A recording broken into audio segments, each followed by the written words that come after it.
sit there, as I know you were. Is it time for Bill to speak, or are you just one of our favorite meditation courses? It really takes you there, doesn't it? It does. I mean, wow. If you want a mystical experience, a totally spiritual one,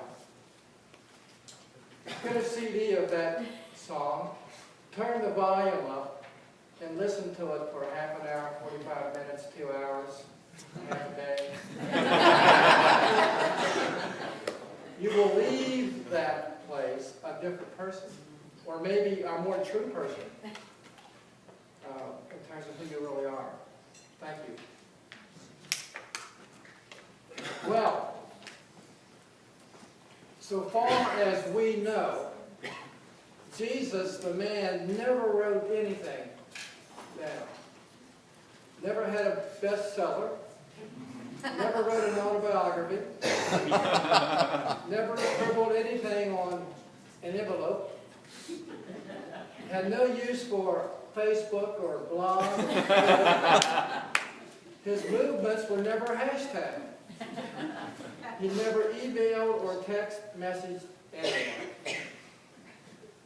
However, during his ministry, he did write one thing down in the sand.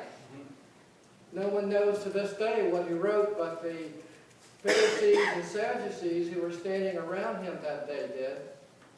And the thoughts are that he scribbled something about their shortcomings that only they and Yahweh would know. And yet this man knew. If you want to read the story, it's in John chapter 8 in the New Testament. Now, there are those, including Cher and I, who agree with Dr. George Lanza that Jesus brought a set of well-organized notes back with him from Egypt and India that would essentially define his ministry. He used them in his Sermon on the Mount. The entire sermon you can find in Matthew chapters 5, 6, and 7, or Luke 6. It's a worthwhile read if you haven't read it lately. The main portion of his talk is what Cher and I will be covering these next 4 weeks, called the Beatitudes. And we will focus on these things from a metaphysical and Aramaic perspective, combining the two perspectives, because we believe the Beatitudes are rich in esoteric meaning. And there's another reason that we interpret Bible metaphysically.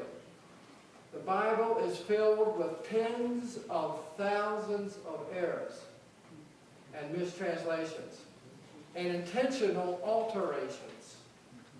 Those of you who have done any study know what I'm talking about. Now, metaphysics cuts through all of the scribal and political and dogmatic noise. That's what we like about metaphysics. Even with that noise there, you can sift through it and find the truth that's there. And metaphysics does that. It gives us a more spiritual than religious view of sacred scripture in terms of unfolding our Christ nature, helping us understand better about who we really are. And as you know, Cher and I talk a lot about languaging and relanguaging. And interpreting the Beatitudes is no exception. We'll be referring to the original Palestinian Aramaic, which is the dialect that the Christ as Jesus spoke when he was here. Jesus not only spoke Aramaic, but he had a dialect of Palestinian Aramaic. And we'll be interpreting then the Beatitudes from that perspective, using that Aramaic as well as our metaphysics. Now, mainstream Bible translators are notorious for toying with semantics. Their literal eyes miss the deeper meanings in Scripture. They spend their time in the shallow end of the pool instead of diving into the deep one.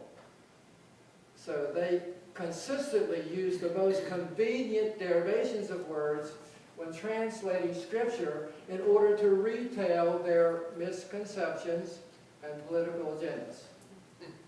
But that's not what this talk is all about. Don't ask me to go there. But going from one language to another can be, well, rather interesting.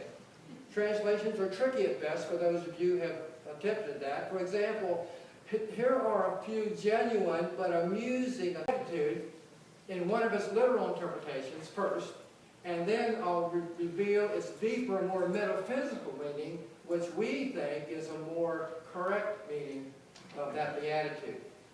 So the first beatitude says, in its standard interpretation, "Blessed are the poor in spirit, for theirs is the kingdom of heaven." Sounds wonderful as it is until you read deeper. For the past 2,000 years, people have taught that the first beatitude affirms that poverty is a virtue, that we are to patiently suffer through being poor in this life, and that one day in some future paradise, we will find the happiness and rewards that we sought here but never got. That's the implication. You can see that where that translation has gotten us this past 2,000 years. Yeah. Not very far in the relationships. The truly sad thing is, it is based on a gross mistranslation of Scripture. Now, did I say gross mistranslation? A gross mistranslation of Scripture. You heard me say gross? The phrase poor in spirit has been especially hurtful. The word translated as poor, and get this, really means in the original Palestinian Aramaic, we're not even going metaphysical here, it means being teachable or being receptive to higher thought. Amazing, huh? The root word that is translated spirit comes from the word ruach, which is more accurately translated pride or narcissistic pride. Totally different meanings from what we've been taught in the old faith traditions. The root word that is translated as for theirs is the kingdom of heaven, the word heaven, well, it means a little bit different than the place where you would, after you die, you go to heaven. Heaven is a state of consciousness. It's not a place you go to after you die. It's a place you grow into while you're living. Heaven is our superconsciousness. The root word for heaven, which is the Aramaic word Jesus would have used, means expanded awareness or heightened spiritual understanding. So it's available to us now, in this now moment. So this is what we believe the first beatitude says. We are enriched when we lack narcissistic pride, when we are teachable, when we are genuinely open and receptive to eternal spiritual teachings. And it is from that level of expanded awareness, the kingdom of heaven, that we can fulfill our divine potential. That's available to all of us, folks. And all of us have the wherewithal to get there. Read it again. We really do. Okay, second beatitude. They want you to read it again. Read it again. We are enriched when we lack narcissistic pride, when we are teachable, when we are genuinely open and receptive to eternal truths.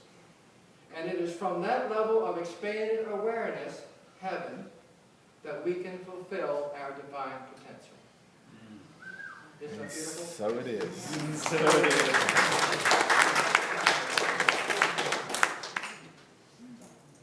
You know, one of the privileges Cher and I have is to help people lighten the carbon footprints we make as people. And we feel one way we can lighten that footprint is to see clearly what Scripture really means and not what we've been told. Beatitude number 2. Blessed are they that mourn, for they shall be comforted. On the surface level, that sounds wonderful. Until you realize that that is a gross mistranslation. Did I say gross mistranslation? This has usually been interpreted to mean that sorrow and sadness are virtues, and that we will be comforted when we get to that place in the sky called heaven. But you know, we are not put here to be sorrowful. The Christ is Jesus. When he spoke, he said, I came that you might have life and have it more abundantly. He did not say that he came so that we would be unhappy, that we would suffer disappointments, and that we would be constantly defriended from people's Facebook accounts. He didn't say that at all.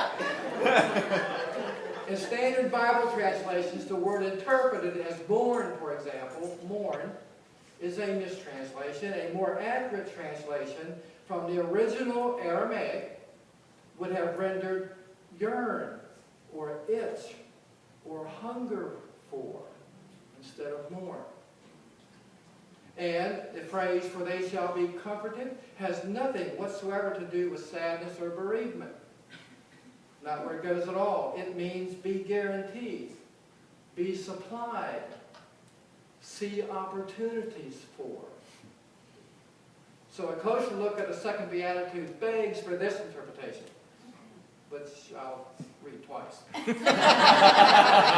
A closer look at the second Beatitude begs for this, and here it is. Enriched, favored, empowered are those who yearn for a closer relationship with their divine nature, their Christ nature, their Buddha nature, their Krishna nature, their Allah nature, their Great Spirit nature. For they are guaranteed unlimited opportunities for soul growth. Wow. Enriched, favored, empowered are those who yearn for a closer relationship with their divine self, their higher self, their Christ self, their Buddha self, their Krishna self, their Allah self, their Great Spirit self. For they are guaranteed unlimited opportunities for soul growth. It's ours. All of ours. Now, when seen through a more expanded Aramaic and metaphysical perspective, these two Beatitudes are powerful reminders that we all have this Christ presence within us, and that we are all the Christ expressing as a human being called us. You will be enriched, empowered, blessed, favored, charmed, and successful when you hunger to know your truer self, your capital S self, that you've heard us mention before. That, by the way, is the foundation of Cher's and my entire ministry, to help you get in sync with your capital S self. And we hope it will be the foundation of your continuing spiritual practices. Now, Cher's up next. And she plans to share the practical side of our metaphysical teachings.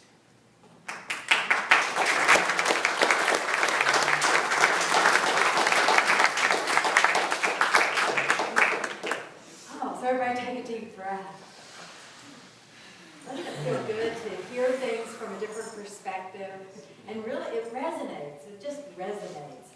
And we believe these first two Beatitudes really go together, particularly when we're looking at our spiritual enrichment and how we can use this in our life. It reminded me of a quote. And this quote was from a speaker buddy of ours who has since made his transition, but I want to give him credit because we believe there's no geography in spirit. His name was Joe Charbonneau. And he had this great saying. He said, if you want to become a master at anything, look at what the masters have done before you, learn to do what they have done, have the guts to do it yourself, and you will be a master just like them. Think about that in relation to the Beatitudes. Isn't that powerful? Look at what the masters have done before you. In other words, we learn, we seek, we understand. And then we do what they have done. We have to have the guts to do it. And we can be masters too, because we are the Christ expressing. So let's look at how we can actually put these Beatitudes into practice in our life. I'm going to start with that first one. And I'm just going to pull the little phrase, be teachable. Because I think that really expresses the essence of that particular Beatitude. In order to be teachable, there are a couple things we have to be willing to do. We have to, first of all, be willing to challenge our thinking. This means we have to be okay being a little uncomfortable sometimes, right? Because we get comfortable in our beliefs. And then we hear something that's kind of like, I don't want to let go of that. But we have to be willing to challenge it. It doesn't mean you have to let anything go. Just open up and challenge and ask yourself, what can I learn from this? And then we need to be willing to receive new information. Let me tell you one of the things that really frustrates me when I do coaching sessions. I do a lot of coaching with speakers, and they hire me to come and teach them how to be better speakers. And then they spend the entire time telling me everything they're doing and how that's right, and what I'm saying is wrong. I know there's people in here who do coaching, right? And you know this happens. And I'm thinking, so why did you hire me if you're already doing it right? Well, I think we do that in our spiritual enrichment also. You know, we hear ideas, but then we want to say, well, but the way I'm doing it is wrong. And so we need to be willing to open up to our teachable moments. And so the activity that goes along with that first beatitude that we want to share with you is to be open and receptive to your teachable moments. And teachable moments are anytime you feel that resistance kicking in, or you feel yourself putting a wall between you and new information, or you're going through an experience in your life that you think this is not in alignment with truth, this is not who I am. That's a moment when you can learn and apply what you know. So we are calling this activity a spiritual V8 moment. Y'all remember the commercial? Wow, I could have had a V8. Y'all remember that? So we invite you through this week, anytime you're feeling yourself resisting something, or you're in a situation where you don't know what to do, or you know you should apply principles but you don't want to, or just there's anything going on in your life, as soon as you notice it, just lovingly, gently, hit yourself on the head and say, wow, this is a teachable moment. So we're going to practice. Okay? Ready? Just imagine right now that you have identified that something's going on. So what are you going to do? Everybody? Wow, this is a teachable moment. You'll be tempted to do it to somebody else. We're not going to go there. Because you know what we have found? Bill and I have found that we have plenty to work on just in our own teachable moments. We don't need to worry about anybody else's teachable moments. So your first activity is have a spiritual V8 moment this week. Have several of them. And just be aware. Because here's what happens. As soon as you say, oh, this is a teachable moment, you are amazed. Because all of a sudden you have opened up your ability to take in new information, to apply principle. You just shift your consciousness when you recognize it. So that's step one. On the second beatitude, I love the interpretation of yearning. We yearn to know more. And it struck me, as we were working on this week, I just had this aha myself. I realized that this yearning comes to us at different times in our spiritual experience. Okay, see if you can relate. Many times it comes at the discovery phase, when we just are learning it. Can everybody remember the first time you came to Unity? Some of you might be here today. This might be the first time. For others, you've been, but you can think back and remember. Well, the first time you took a class that really, it was like, get it. You get this yearning. I want to know more. And all of a sudden, as soon as you acknowledge that yearning, what happens? Teachers show up. You meet other people. All of a sudden, you find out people in your circle are into this stuff, and you didn't even know it. And all kinds of things flow in as you open up with your yearning. So there's that discovery phase. Then there's this phase I call the plateau busting phase. This is when you go along for a while at the same level. Because, you know, we have to practice, right? We have to do it for a while. And then all of a sudden it's like, I'm ready for more. There's got to be something beyond this, yeah? And that's when we get into an advanced class, or we start searching in new materials, and we have these deeper, more philosophical and metaphysical discussions, and we begin to see things applying in our life. But the yearning, that desire, is there to go to that next level.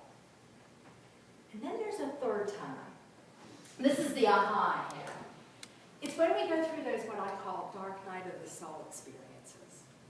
And I know everybody here has probably had at least one, and if it's only one, blessings. And we go through them. And it's that time when we are figuratively sitting in the basement of our consciousness with our back against the door of our heart center, looking the wrong direction, saying, what is, I need out of this, I need help.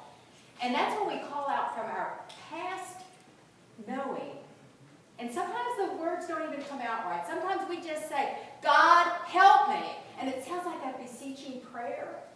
But you know what? It's not. Because at that higher level of consciousness, you know that what you are saying is, my human self is crying out because I feel a separation. And when I call out to my higher self, what does that beatitude tell us? We are guaranteed to have that responded to. And it's like we turn around in that moment and we are looking back at where we need to be, that heart center. So know that at that moment, at the dark night of the soul moment, you are not alone. And I think that this beatitude really connects at that point in your life. And that's when we don't need to be teaching at that moment. You don't need the classes and the books. When you're doing the other set areas in your life, you know, the discovery and the plateau busting, you want the classes, you want the teachers, you want the discussion. And when you're at the dark night of the soul, you just want to go in and be still. And that's when you know that you will be comforted. But comforted doesn't mean you're just going to sit there. Comforted means you are guaranteed enrichment. And how many have come through it in a far different place? Your consciousness is at a whole new level because you have come through that experience in alignment with the truth of who you are.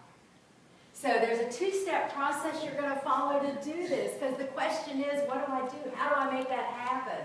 And people want steps. We understand that. Last week in the class when Paul was here, we talked about what are the ways to do this. And there are so many ways people approach it. Bill and I came up with a two-step process, and this is your second activity for the week. Step 1, know thyself. Capital S, self. Capital S, let me do it for you guys. Capital S, self. Know thyself. In other words, who are you? Who is the truth of who you are? And where are the gaps? What's going on that needs to be dealt with? And there's a little hint, because if you do your, wow, this is a teachable moment, it's going to tell you where the gaps are. And you'll know that that's the time when you're going to step into it. And step 2 is make your life a spiritual practice. Now this is a little revolutionary, so I want to say that again. We're not saying make time in your life for spiritual practice. We are saying make your life a spiritual practice. Because everything you do can be a spiritual practice if it's done with the intent of knowing your higher self, your capital S self. World Day of Prayer showed us that this week. It was an incredible experience. And at the beginning, when we started, Bill shared with the group the metaphysical interpretation of World Day of Prayer. World represents your consciousness. Day represents an illumination or enlightenment. And prayer represents that conscious connection between your human self and your higher self. So when we have World Day of Prayer, we're essentially, it's not a day. It's a reminder that we are constantly, our consciousnness is illumined when we are at one with our higher self. So that's what World Day of Prayer is about. And that day, it was more than just a little bit of time. It was over 24 hours solid. We started at 5:30 on Wednesday and ended at 7 o'clock on Thursday. There was something going on every minute. And it wasn't everybody sitting in quiet prayer. There was some of that. There was laughter. There was eating, lots of food. There was dancing. We did a labyrinth dance. And drumming. The drumming just goes through your soul. I got to walk the labyrinth with the drums drumming. It was incredible. I'd never done that before. There were movies. There was music, amazing music. There was sharing. There was praying. There was laughing. There was meditation. There were blessings. We did this beautiful oneness blessing. There were all kinds of, there was tuning fork blessing. I can't name everything. It was just amazing. Incredible things. Every one of those, there was a lot of activity, but every one was a spiritual practice. Because it was all done with the intent of having that place of oneness. So everything you do, working, playing, laughing, talking, sharing, driving down the road, being stuck in traffic, I don't care what you're doing, this week set the intention to make your life a spiritual practice. And when you do that, you will be opened up to be amazed at the truth of who you are and how that unfolds in your life. And of course, course, we have a reminder for you, which we will have at the back. It doesn't have the Beatitudes that Bill shared written on it, but don't despair, because at the end of the 4 weeks, we have one handout that has all of them on it together. So for the next 4 weeks, you get to just practice being them, and then at the end, you'll have them actually in writing. But be sure and pick up your V8 moment and your Know Thyself. And I want to close with a quote, because the quote comes from Eric Butterworth, Discover the Power Within You. He said, "You may read many books and take many courses of study. You may even acquire a fine intellectual grasp of metaphysical principles. But to know the truth, you must keep on. Beyond the end of the book, beyond the conclusion of the course of lessons, you must keep on until you catch on.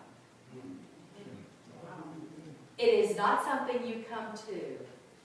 It is an inward revelation." So we affirm that this week is a week of inward revelation as you walk the spiritual path on practice.